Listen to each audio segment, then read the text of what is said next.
Hello student, कैसे हैं आप सब। एक बार पुनः से कोचिंग क्लासेस पर स्वागत है। उम्मीद करता हूं आप सब अच्छे होंगे, मस्त होंगे, बेहतर होंगे, आपकी पढ़ाई भी बेहतर चल रही होगी। इसके पहले जो भी लेक्चर हैं वो आपको प्लेलिस्ट में मिल जाएंगे। और आज हम लेकर आ चुके हैं क्लास 12 केमिस्ट्री एनसीईआरटी चैप्टर 4 का कौन सा टॉपिक है, तो विशिष्ट अवक्रिया का दर। इसके साथ साथ दर स्थिरांक और रासायनिक अवक्रिया की दर जो होती है, इनमें क्या डिफरेंस होता है, अवक्रिया की दर या दर स्थिरांक में अंतर है ना। और एक छोटा सा टॉपिक है दर स्थिरांक की विशेषताएं। तो आप लोग नोट डाउन करना शुरू करेंगे। जो मैं पढ़ाऊंगा आप उतना ही पढ़ें, जितना मैं पढ़ा दिया उतना काफी है बोर्ड एग्जाम के लेवल में, समझ रहे हो। शुरू करते हैं। आपने पढ़ा 11वीं क्लास में द्रव्यानुपातिक क्रिया का नियम, जिसे किसने दिया था, गुल्डबर्ग एवं बागे ने। उसी नियम के आधार पर विशिष्ट अवक्रिया की दर का निर्धारण करते हैं या किस प्रकार से व्यक्त करते हैं, यहां पर हम चर्चा करेंगे। तो थोड़ा सा द्रव्यानुपातिक क्रिया का नियम क्या है देखो जरा। जैसे मैं थोड़ा सा यहां पर समझाना चाहता हूं कि ए आपका एक क्या है, अभिकारक है, और बी भी अभिकारक है। यानी दो पदार्थ आपस में रासायनिक अवक्रिया में क्या कर रहे हैं, भाग ले रहे हैं। तब ये कहीं ना कहीं कुछ ना कुछ प्रोडक्ट का निर्माण करते हैं। क्या निर्माण कर रहे हैं, प्रोडक्ट, उत्पाद का निर्माण करते हैं। अच्छा, ये रासायनिक अवक्रिया है। सर ये उत्पाद क्या होता है, क्रियाकारक, क्रियाफल क्या होता है। मैंने इसके पहले भी जिक्र किया था कि जो रासायनिक अवक्रिया में भाग लेता है उसे बोलते हैं क्रियाकारक। क्या बोलते हैं, क्रियाकारक, या इसको हम बोलते हैं अभिकारक। क्या बोलते हैं, अभिकारक। रासायनिक अवक्रिया के फलस्वरूप मिलने वाला जो आपका पदार्थ है उसे बोलते हैं क्रियाफल, और दूसरा इसका नाम है उत्पाद। क्या, उत्पाद, उत्पाद। ओके, ये अब इसको हम रिएक्टेंट बोलते हैं, इसको प्रोडक्ट बोलते हैं। तो जो रासायनिक अवक्रिया में भाग लेता है उसे अभिकारक या क्रियाकारक, जो बनता है उसे उत्पाद कहते हैं। ये तो क्लियर है। गुल्डबर्ग एवं बागे ने बताया कि जैसे हमारे पास दो पदार्थ है, क्या, दो पदार्थ है, इसकी मात्रा स्मॉल है, इसकी मात्रा स्मॉल भी, तब जो इसका अवक्रिया का दर है, अवक्रिया का जो दर है, अवक्रिया का जो दर है वो द्रव्यमान के, ये जो आपके सक्रिय द्रव्यमान है, किसी भी रासायनिक अवक्रिया में दो या दो से अधिक पदार्थ भाग ले रहे हैं, तो जो भी उनके सक्रिय द्रव्यमान होंगे उनके सक्रिय द्रव्यमान के गुणनफल के समानुपाती होती है। यानी आपका ए है तो ए हो जाएगा एक, इसकी सांद्रता हमारे पास अभी ए है, इसका ए मोल है। अब इसमें अणुओं की भाग, जो ए के अणुओं की संख्या ए है, स्मॉल ए, और दूसरा आपका बी हो जाएगा सक्रिय द्रव्यमान के गुणनफल के अनुक्रमानुपाती होता है। तो ये आपका द्रव्यानुपातिक क्रिया का नियम है, और इसी के आधार पर विशिष्ट अवक्रिया की दर का हम मान निकालते हैं। फिर से समझो, गुल्डबर्ग एवं बागे ने क्या बताया, किसी भी रासायनिक अवक्रिया में, किसी भी रासायनिक अवक्रिया में अवक्रिया की जो दर होती है उसमें जो आपका अभिकारक है उसके सक्रिय द्रव्यमान के गुणनफल के समानुपाती होता है। ठीक है, ये चीज हम लिखेंगे, थोड़ा सा लिख दूं, कोई दिक्कत तो नहीं है। मैं लिख देता हूं यहां पर, आप लोग समझ लेना, लिखते भी चलना। द्रव्यानुपातिक क्रिया के नियम से, किस नियम से बच्चा लोग, द्रव्यानुपातिक क्रिया के नियम से। द्रव्यानुपाती बोलूंगा तो लिख लो, कुछ बच्चे कहते हैं सर थोड़ा सा क्वालिटी लो रहता है ना। द्रव्यानुपातिक क्रिया के नियम से, क्रिया के नियम से क्या कहता है द्रव्यानुपातिक क्रिया का नियम, किसी रासायनिक अवक्रिया की दर, किसी रासायनिक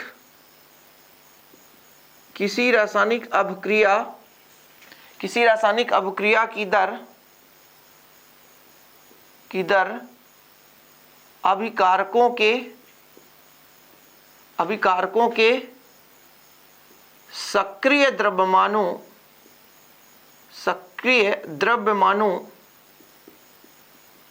के गुणनफल के अनुक्रमानुपाती, सक्रिय द्रव्यमान के गुणनफल के अनुक्रमानुपाती होती है। यानी कहने का मतलब, किसी भी रासायनिक अवक्रिया में पदार्थ जितना अधिक सक्रिय होगा अवक्रिया उतनी ही तेजी से होगी। ठीक है, उतनी ही तेजी से होगी। जब हम इनको द्रव्यमान के रूप में व्यक्त करते हैं हमेशा, तो इनकी सांद्रता को लिखा जाता है। ठीक है, जैसे हम थोड़ा यहाँ पर समझाना चाहते हैं। मान लीजिए एक एग्जाम्पल ले लेते हैं, अभी आपको समझाई दिया, ए है और ये बी है, इसकी जो मात्रा स्मॉल है, इसकी मात्रा बी है, तो प्रोडक्ट बन रहा है आपका, क्या बन रहा है, प्रोडक्ट बन रहा है। तो सबसे पहले क्या बताया द्रव्यानुपातिक क्रिया के नियम से गुल्डबर्ग एवं बागे ने, कि जो भी रासायनिक अभिक्रिया में भाग लेने वाले पदार्थ जिन्हें अभिकारक कहते हैं, इनके द्रव्यमान के गुणनफल के अनुक्रमानुपाती है। जैसे ए का द्रव्यमान हमने ले लिया कैपिटल ए और बी का कैपिटल बी, तब इसके समानुपाती है कौन? अभिक्रिया की दर। अभिक्रिया की दर यानी गुल्डबर्ग एवं बागे का नियम आप समझे, जिसे कहते हैं द्रव्यानुपाती क्रिया का नियम। द्रव्यानुपाती क्रिया का नियम किसने दिया? गुल्डबर्ग एवं बागे ने दिया। तो किसी भी रासायनिक अभिक्रिया में अभिक्रिया की जो दर है अभिकारकों के सक्रिय द्रव्यमानों के गुणनफल के अनुक्रमानुपाती होती है।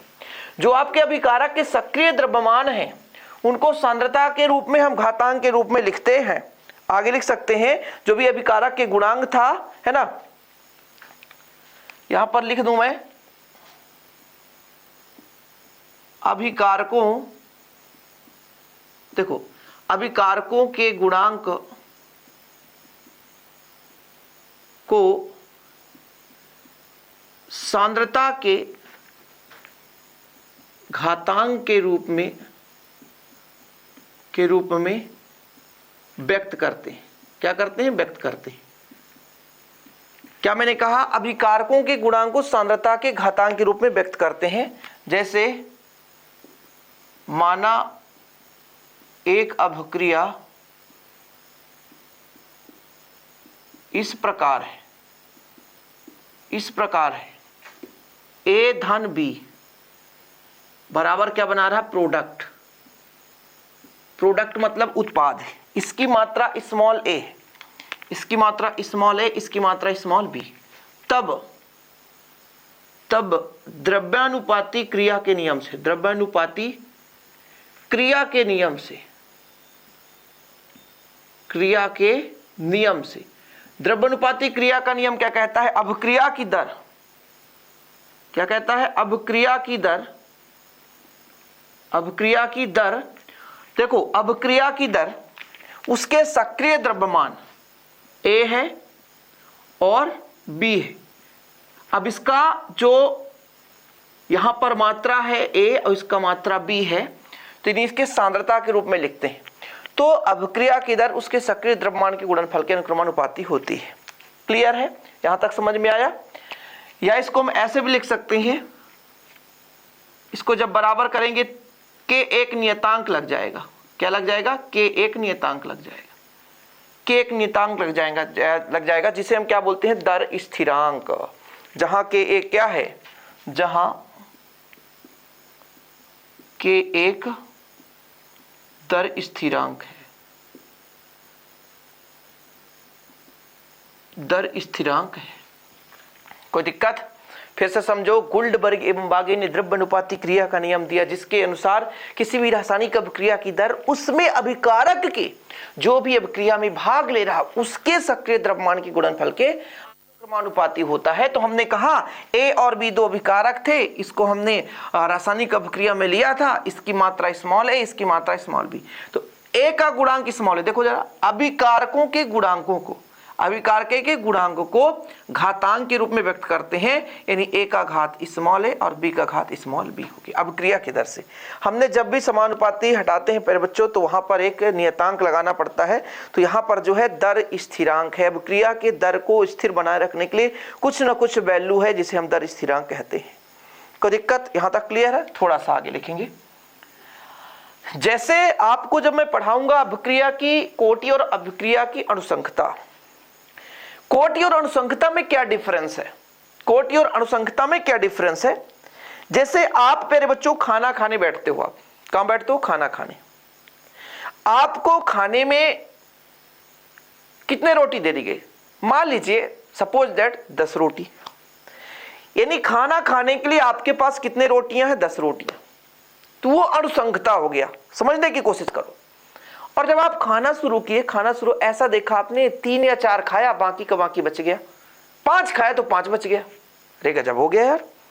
मतलब हमें आया था हमारे पास 10 रोटी, लेकिन जब हम खाना स्टार्ट किए तो लगा कि यार हम तो खा ही नहीं पा रहे, तो कितना रोटी खाए? 5 ही खाए, तो 5 बच गया। मतलब अणुओं की संख्या 10 थी, लेकिन वास्तव में कोटि कितनी हो गई? 5 हो गई। यानी किसी रासायनिक अभिक्रिया में जितने अणु भाग ले रहे होते हैं उसकी वो अनुसंख्यता कहलाती है। जैसे अभी मैं देखूं कि ए की मात्रा स्मॉल है, बी की मात्रा स्मॉल बी, इसको हम सांद्रता के रूप में लिखे हैं, लेकिन वास्तविक रूप से अभिक्रिया के दर के लिए यह सही नहीं होता। इसका कारण क्या है? इसकी संख्या स्मॉल है, इसकी संख्या स्मॉल बी, जरूरी नहीं है कि इसके जितने भी मोल होंगे उस सारे के सारे रासायनिक अभिक्रिया में भाग ले रहे होंगे। आप कहीं देखे होंगे प्यारे बच्चों, भीड़ भाड़ में जब लड़ाई होती है तो 5 लोग मारते हैं, 5 लोग भाग जाते हैं। दौड़ते तो सब हैं, दौड़ते तो सब हैं कि हम ही मारना भैया, 1-2-4 लोग मारे तो किनारे हो जाते हैं। मैं सबसे अच्छा एग्जाम्पल रोटी का दे रहा हूं कि हमारे सामने 10 रोटी आ गया तो 10 रोटी क्या हो गया? अभिक्रिया की अनुसंख्यता, जितने रासायनिक अभिक्रिया में भाग लेने चले, नहीं हम तो सबके सब फौजी बनने जाएंगे। और वहां कितने हो गए? 5 बच्चे सेलेक्ट हुए, तो 5 वास्तविक रूप से क्या है? वो कोटि है, वही जो है उस रासायनिक अभिक्रिया के दर का निर्धारण करती है। बाकी तो चाहे अब 1 लीटर में 500 ग्राम मिला दो, 1000 ग्राम, इससे मतलब नहीं। यदि 10 ग्राम रिएक्टेंट आपका रासायनिक अभिक्रिया में भाग ले रहा है तो 10 ग्राम ही कोटि कहलाएगा, और जितना भाग ले रहे हैं पूरे के पूरे वो अनुसंख्यता या आणविकता। समझ में आया कि किसी रासायनिक अभिक्रिया में जितने अणु भाग ले रहे हैं वो उसकी अनुसंख्यता कहलाती है। लेकिन बच्चा लोग, उन अणुओं में कुछ ऐसे भी अणु परमाणु है जो रासायनिक अभिक्रिया में भाग तो ले रहे हैं, भाग लेने से कुछ नहीं होगा, लेकिन रासायनिक अभिक्रिया संपन्न नहीं करा रहे हैं, वो बेहतरीन रूप से बैठे हैं। ऑडिटोरियम में जाते हो तो 10 बच्चा नाश्ता गाता है, बाकी 500 बच्चे बैठे रहते हैं, उससे कोई फर्क नहीं पड़ता। तो जितने पार्टिसिपेट किए थे वो सब के सब आपकी अनुसंख्यता, वास्तव में जो जिन्होंने काम किया उसे कहते हैं कोटि। तो इसीलिए यहां पर यदि हम कह दें कि मान लो सपोज दैट कि जो आपका यहां पर मैं यदि लिख दूं कि अभिकारक, यदि अभिकारक ए के सांद्रता की घात m तथा बी के सांद्रता की घात स्मॉल n हो तो क्या कर लोगे? हो तो हम लिख देंगे अभिक्रिया की दर, अभिक्रिया की दर के हमारा हाई है, बस a के पावर m और b के पावर n कर देंगे। दिख रहा है? जरा हो सकता है यहां पे प्रॉब्लम हो रही हो, दिख रहा है? दिक्कत है ना? नीचे कर देता हूं थोड़ा सा। तो अभिक्रिया की दर, अभिक्रिया की दर के हमारा हाई है a का पावर स्मॉल m और b का पावर स्मॉल n कर दिया। अब तो पूरा दिख रहा होगा। फिर से समझो मैं कहना क्या चाहता हूं कि ये तो मैंने कह दिया द्रव्यानुपाती क्रिया के नाम से भाई, कि जितने भी सक्रिय द्रव्यमान के गुणनफल के अनुक्रमानुपाती। मैं कह रहा हूं कि a की स्मॉल a मात्रा, b की स्मॉल b, हो सकता है a की कंप्लीट मात्रा रासायनिक अभिक्रिया में भाग ले रहे हो सकता है उसमें से कुछ अणु बच जा रहे हो। इसलिए हम एग्जाम्पल लेकर चलते हैं कि माना अभिकारक A की सांद्रता की घात स्मॉल m है और B के सांद्रता की घात स्मॉल n है, मतलब जितने अणु आपके पास पार्टिसिपेट कर रहे हैं उसमें केवल m अणु ही रासायनिक अभिक्रिया का निर्धारण कर रहे हैं। मैंने पहले भी बताया कि किसी भी रासायनिक अभिक्रिया में भाग लेने की बात अलग है, भाग तो कितने भी अणु परमाणु ले रहे हैं, लेकिन वास्तव में कितने परमाणु रासायनिक अभिक्रिया को संपन्न कराते हैं, समझ रहे हैं?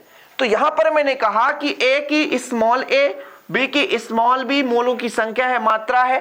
ये जब भाग लेते हैं तो प्रोडक्ट का निर्माण करते हैं। अब प्यारे बच्चों, इसमें से मैंने कहा कि जरूरी नहीं है कि A की कंप्लीट स्मॉल a जो मात्रा है रासायनिक अभिक्रिया के दर का निर्धारण कर रहे हैं। तो मैं कह रहा हूं कि A की जो स्मॉल m सांद्रता है वो रासायनिक अभिक्रिया के दर का निर्धारण कर रही है, B के स्मॉल n मात्रा है वो रासायनिक अभिक्रिया के दर को निर्धारण कर रही है। तो हम A के पावर स्मॉल m, B के पावर स्मॉल n कर सकते हैं, जहां m और n जरूरी नहीं है कि A और B के समान हो। जहां स्मॉल m और स्मॉल n A तथा B के बराबर भी हो सकते हैं, बराबर भी हो सकते हैं और नहीं भी, और नहीं भी। ठीक है, ये चीज हमको समझाना था आपको, इतना आप लोग कर लो। बराबर भी हो सकते हैं और बराबर नहीं भी हो सकते। एक लाइन जरूर नहीं दिख रहा होगा, ठीक है? कोई बात नहीं, आप लोग इधर लिख लो, यहाँ पे कहीं पे मैं लिख देता हूं, आप लोग लिखो ना इसका, कि जहां पर आपका a और b का जो है मान है m और n, स्मॉल a और b के बराबर हो भी सकता है, नहीं भी हो सकता है। क्यों?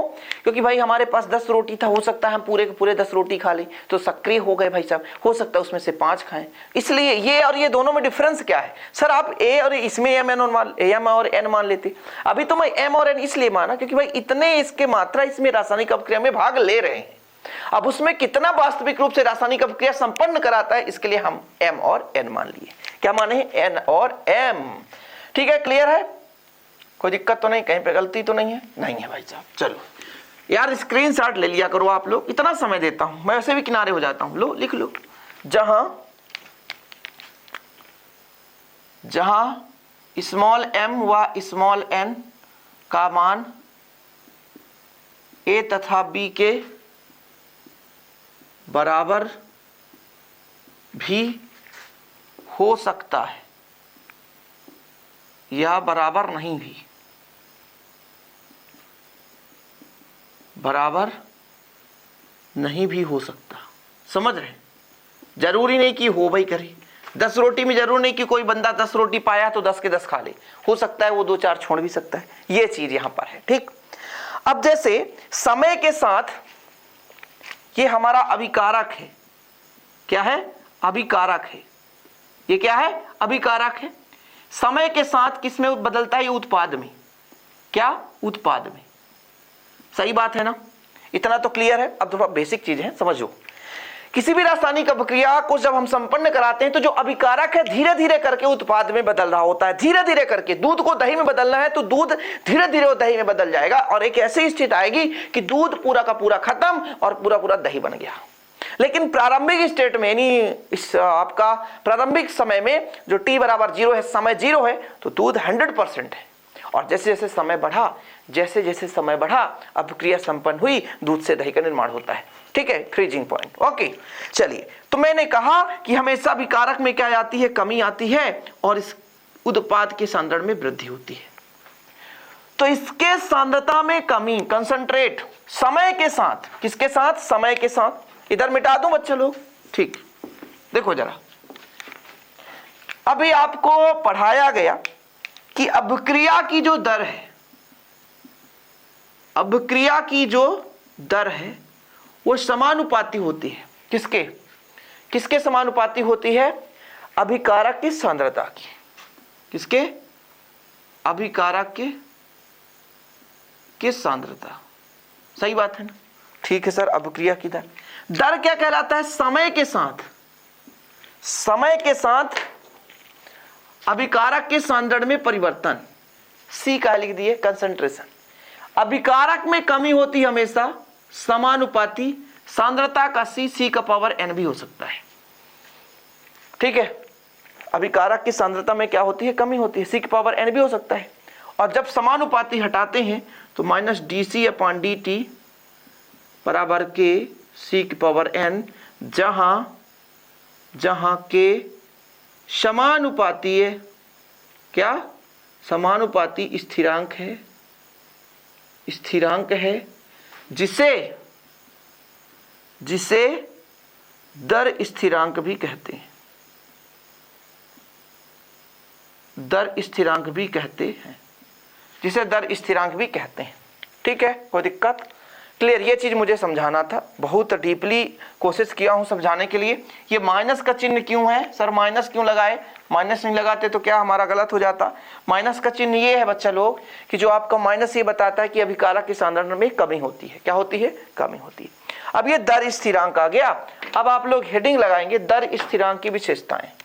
क्या? दर स्थिरांक की विशेषताएं। लगा दो हेडिंग, दर स्थिरांक की विशेषताएं।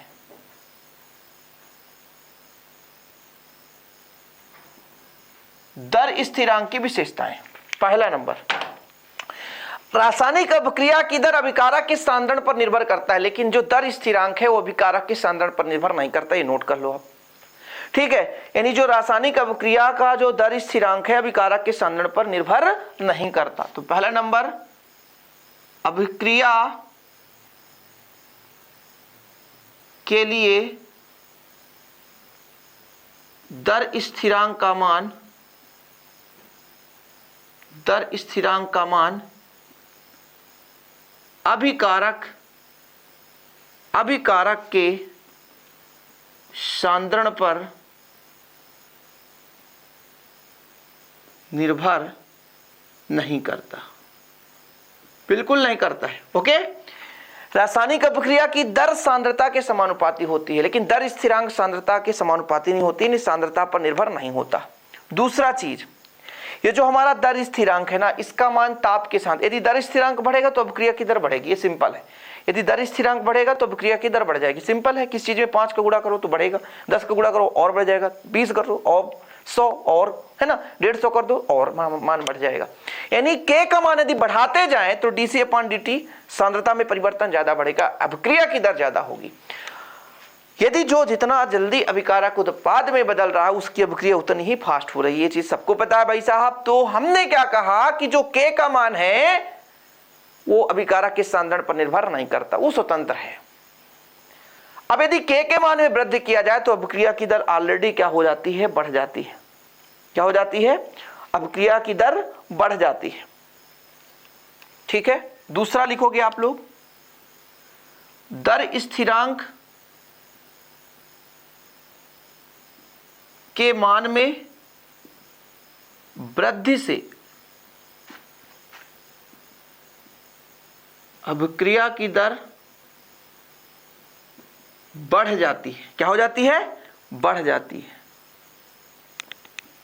ठीक, कोई दिक्कत? तीसरा आप लोग लिखोगे, जो दर स्थिरांक की इकाई है अभिक्रिया की कोटि पर निर्भर करती है। ये कब पढ़ाओगे सर? ये हम अगले लेक्चर में पढ़ाएंगे। दर स्थिरांक की इकाई अभिक्रिया के, किसके? अभिक्रिया के कोटि पर निर्भर करता है, कोटि पर निर्भर करता है। 3 विशेषताएं हो गई, 3 विशेषताएं हो गई भाई साहब। चौथा नंबर,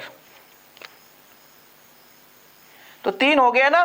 पहला हमने कहा जो k का मान है वो सांद्रता पर निर्भर नहीं करता। दूसरा, यदि k का मान बढ़ा दें तो इसकी अभिक्रिया की दर में वृद्धि हो जाएगी। तीसरा हमने कहा जो इसकी इकाई का निर्धारण प्रथम कोटि, द्वितीय कोटि, तृतीय कोटि, चतुर्थ कोटि अभिक्रिया की कोटि के आधार पर करते हैं। अभिक्रिया की कोटि हम आगे समझाएंगे कि किसी भी रासायनिक अभिक्रिया में भाग लेने वाले उन अणुओं परमाणुओं की संख्या जो वास्तविक रूप से रासायनिक अभिक्रिया के दर का निर्धारण करते हैं, उसे हम क्या बोलते हैं? अभिक्रिया की कोटि कहते हैं। ठीक है, कोई दिक्कत तो नहीं है? चलिए आगे लिख लेना, दर स्थिरांक का जो मान है ताप पर निर्भर करता है। शॉर्टकट में लिखो, दर स्थिरांक का मान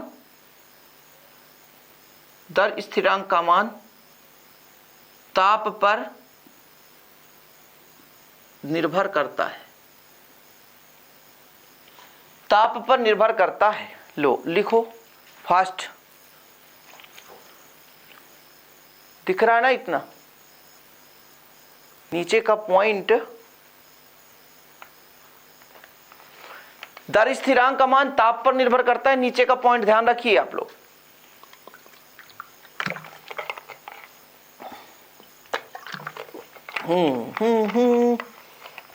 दर स्थिरांक का मान ताप पर निर्भर करता है। ओके, ये हमारा विशेषता कंप्लीट। अब हमारा जो अगला टॉपिक है जो आपने पढ़ा, अभिक्रिया की दर और दर स्थिरांक में अंतर, ये चीज हम यहां पर डिस्कशन करने वाले हैं। बहुत सिंपल है, आप लोग एक सारणी बना ले, चार्ट बना ले और फास्ट करें। क्या हेडिंग लगाओगे? अभिक्रिया की दर और दर स्थिरांक में अंतर। इधर लिखो अभिक्रिया की दर और इधर आप लिख लो दर स्थिरांक और बीच से आप कर दो लाइन, इधर भी लाइन खींच दो, ये लो। अब हमारा पहला डिफरेंस क्या है? अभी आपने पढ़ा था अभिक्रिया की दर, किसी भी रासायनिक अभिक्रिया की जो दर होती है या तो अभिकारक के सांद्रण में कमी या तो उत्पाद के सांद्रण में वृद्धि के बराबर होती है। ठीक है, यानी अभिक्रिया की दर को क्या करते हैं हम? अभिक्रिया के दर को अभिक्रिया के दर को अभिकारक के सांद्रण में कमी, अभिकारक के सांद्रण में कमी या उत्पाद के सांद्रण में, अभिक्रिया की जो दर है अभिकारक के सांद्रण में कमी या उत्पाद के सांद्रण में वृद्धि, उत्पाद के सांद्रण में, अभिक्रिया की दर को अभिकारक के सांद्रण में कमी या उत्पाद के सांद्रण में वृद्धि होने के दर के रूप में व्यक्त करते हैं। दर हमने लिख दिया ना पहला नंबर। अभिकारक के सांद्रण में या तो कमी होगी या उत्पाद के सांद्रण में वृद्धि होगी। जैसे हमने आपको समझाया था इसके पहले कि प्यारे बच्चों हमारे पास A है, ये बदल रहा है B में, तो जब इसकी अभिक्रिया की दर तो dA/dt कर दो या del A/del T कर दो अभिक्रिया की दर। इसकी जब बात करेंगे तो del B/del T कर दो, और ये प्लस में होता है ये माइनस में होता है। ये चीज आपको याद होना चाहिए, क्योंकि अभिकारक धीरे धीरे कम होता है और उत्पाद में धीरे धीरे वृद्धि होती है। तो किसी भी रासायनिक अभिक्रिया में अभिक्रिया की दर अभिकारक के सांद्रण में कमी या उत्पाद के सांद्रण में वृद्धि होने की दर के रूप में व्यक्त करते हैं। ठीक है, कोई दिक्कत तो नहीं है। जबकि जो आपका यह क्या है, दर स्थिरांक हमने अभी आपको कराया था कि सांद्रता में परिवर्तन समानुपाती, सांद्रता कितनी है भाई साहब, ठीक है, उसके ऊपर डिपेंड करता है। dC/dt कर दिया, समानुपाती हटाया तो एक नियतांक जिसे दर स्थिरांक कहलाता है। तो ये आपका वेग दर समीकरण है। क्या है? वेग दर समीकरण। और यहां हम माइनस लगा सकते हैं। माइनस लगाने का कारण क्या होता है? अभिकारक में कमी। ठीक है, तो यह दर समीकरण में, यह दर समीकरण में एक स्थिरांक है। क्या है? एक स्थिरांक है ना। दर समीकरण dC/dt माइनस में कर दो kc⁴n। देखो जरा, ये चीज कर लिया। पहला नंबर आपका कंप्लीट हो चुका है। ठीक है, चलो अब यहां पर दूसरा नंबर लिखो आप लोग कि जो अभिक्रिया की दर है, अभिक्रिया की जो दर है अभिकारक के सांद्रता पर निर्भर होती है। अभिकारक के सांद्रता पर निर्भर होती है। किस पर निर्भर होती है? अभिकारक के सांद्रता पर निर्भर होती है। दर स्थिरांक का मान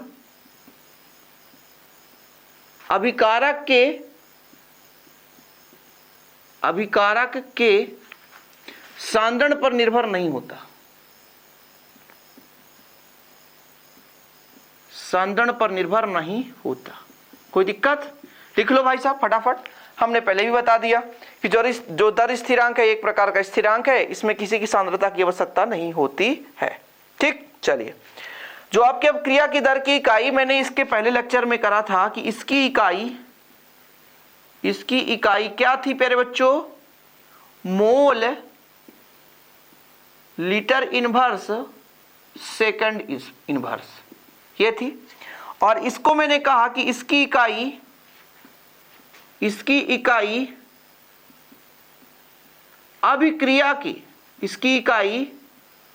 अभिक्रिया के कोटि के आधार पर, अभिक्रिया के कोटि के आधार पर ज्ञात किया जाता है। इसकी इकाई अभिक्रिया की कोटि के आधार पर ज्ञात किया जाता है। मतलब डायरेक्ट हम नहीं बता सकते। अभी प्रथम कोटि, द्वितीय कोटि, तृतीय कोटि, चतुर्थ कोटि, इस आधार पर इसको निकालेंगे। फटाफट एक बार आप रिवीजन करो। जो अभिक्रिया की दर है सांद्रण में परिवर्तन के दर के रूप में होता है। जो दर स्थिरांक है मात्र एक स्थिरांक है। यह अभिकारक के सांद्रण पर निर्भर करता है, सांद्रता पर निर्भर करता है। यह अभिकारक की सांद्रता से स्वतंत्र होता है। इसका जो इकाई है mole litre inverse second inverse है, जबकि इसका इकाई अभिक्रिया की कोटि के आधार पर ज्ञात किया जाता है। लास्ट है आपका चौथा नंबर प्यारे बच्चों ताप बढ़ाने से इसकी अभिक्रिया की जो दर है धीरे धीरे करके बढ़ती है, लेकिन दर स्थिरांक का मान भाई साहब ताप बढ़ाने के साथ साथ समान रूप से बढ़ता है। ठीक है, यहां पर लिख लो सामान्यतः, क्या लिखोगे? सामान्यतः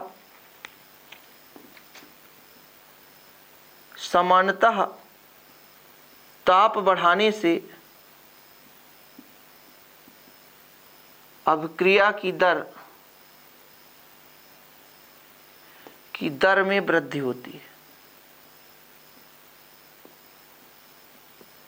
होती है, दिख रहा है? यहां पर भी लिख दूं, ताप बढ़ाने के साथ साथ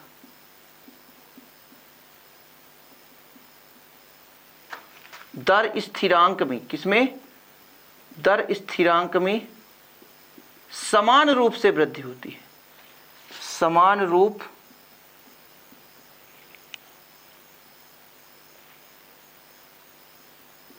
रूप से वृद्धि होती है।